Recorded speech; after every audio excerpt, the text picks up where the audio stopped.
If you're a leader and you're hiring for purely just skills, I think you're missing out. We're going to touch on why I believe just hiring for skills or qualifications may not be the right move for you. Before we jump into it, hit the like and the subscribe button or follow for more videos like these on mindset and leadership. I can't count the amount of times over the years that I've had discussions with other leaders regarding qualifications and just purely hiring for qualifications. We have this mindset, especially I've noticed in people that have gone through the qualification route where they've got degrees, they've got into management positions, they're doing really well. They will very much focus on the degrees and the qualification approach, which is totally understandable. I've always had a different look at this, and that may be because of the route that I took through to leadership. However, whenever I am looking for an applicant for a specific role, my first thought was about the person that I need to have in that role, what the role needs to exist. The qualifications that they need is very important. The skills that they need is very important. But what I put even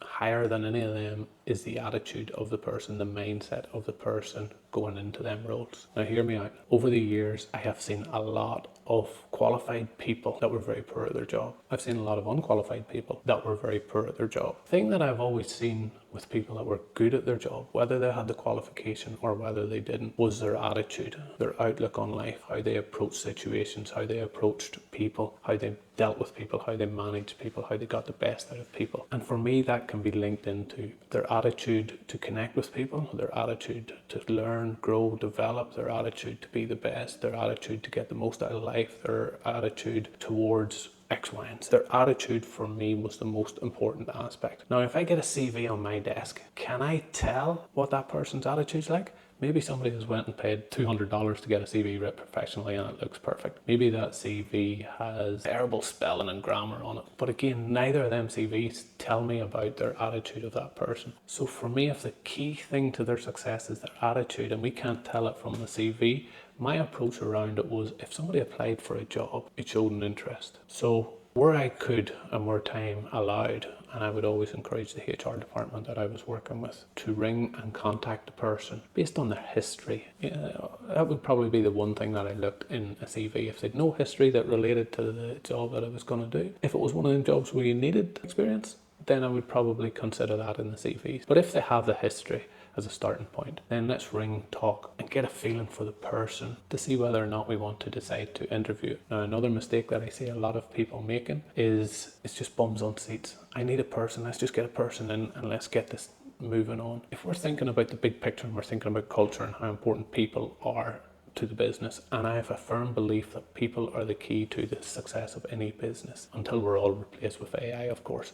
But certainly at the moment, people are the key to the success of any business. And for me, that people mean culture, positive culture, great cultures mean success. So if we're just picking people and firing them in the seats, there's a strong chance that they may or may not impact our culture and likewise our success. So it's important that we're interviewing people for all the roles. We're not just taking a phone call and going, oh, you sound good, after a 10-minute, 15-minute conversation and get them in. Anybody can fool us for 10 or 15 minutes. Anybody can fool us for an hour of an interview. So I started, as I went through and as I made quite a few mistakes over the years, I started to implement, we don't hire people without 2 interviews. The first interview, get to know their experience, get to know where they've come from, get to know what they bring. The second one, I always very much focused a lot more on person, their mindset, their attitude, what they wanted to achieve in the next few years, where did they see them going. Now what that does is from the telephone call at the 15-20 minutes to see if we set up an interview, the first interview, the second interview, it gives us more of a rounder picture. Does it guarantee we'll get the right people? No. And in another video we can talk about whenever we hire the wrong people and how we manage that. But for now, it gives us the greatest chance of bringing the right person in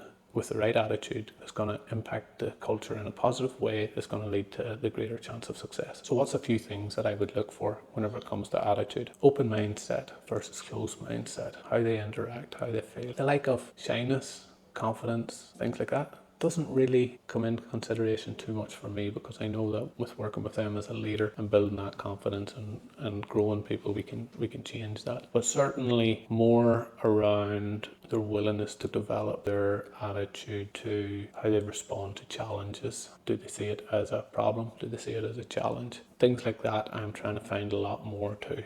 Asking them how they managed a certain difficult time in their lives, whether it's in work or whether it's not, what they like to do in their free time, gives you a good idea of their attitude. So again, the focus should always be on the person, their attitude, and what they bring in terms of that, versus this person has got 3 degrees, 10 degrees, has got 20 years experience. Because what I know from experience is once people get to the point in their life where, for whatever reason, and this isn't the blame game and I'm not having a go at people, but for reasons people can get to a point in their lives where they feel stale, they're maybe got a grudge against everybody, they've had a hard, challenging time, and their attitude now is now in a point that is not going to be productive to most businesses. How do I put this?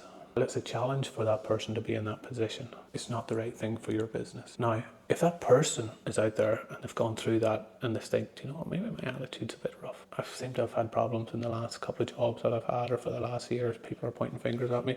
Maybe I need to stop and take a look at myself, and maybe I need to change something.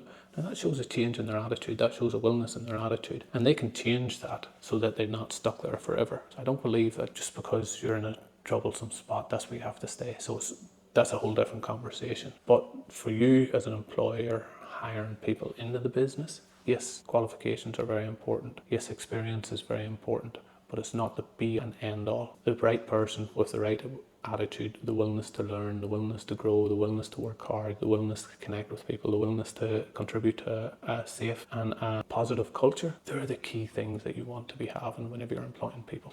As always, I hope you've got something from this video. If you have, please consider sharing it, liking it, doing all the usual things on whatever platform you're watching this on. And thanks for watching.